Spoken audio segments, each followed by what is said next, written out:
एक बार जंगल में भयंकर तूफान आया। सभी जानवर अपने अपने घरों में सुरक्षित रहने की कोशिश कर रहे थे। उसी दौरान एक छोटी सी बकरी अपने झुंड से बिछड़ गई और एक गहरी खाई में गिर पड़ी। वह बहुत डरी हुई थी और जोर जोर से चिल्लाने लगी। वहीं पास में ही एक शेर का बच्चा खेल रहा था। उसने बकरी की आवाज सुनी और वहां पहुंच गया। शेर के बच्चे ने बकरी को देखा और उसकी मदद करने का सोचा। शेर के बच्चे ने अपनी ताकत का उपयोग करके बकरी को खाई से बाहर निकाला। बकरी बहुत खुश हुई और शेर के बच्चे को धन्यवाद कहा। धीरे धीरे बकरी और शेर के बच्चे में गहरी दोस्ती हो गई। वे दोनों हर दिन साथ में खेलते, खाना खाते और एक दूसरे का ख्याल रखते थे।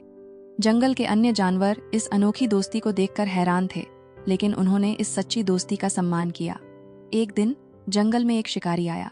उसने शेर के बच्चे को पकड़ने की कोशिश की, लेकिन बकरी ने शिकारी का ध्यान भटकाया और शेर के बच्चे को बचा लिया।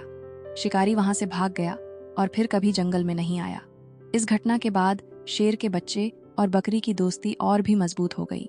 दोनों ने यह सीखा कि सच्ची मित्रता जात पात, रूप रंग और आकार प्रकार नहीं देखती। सच्ची मित्रता सिर्फ सच्चे दिल और इरादों की होती है।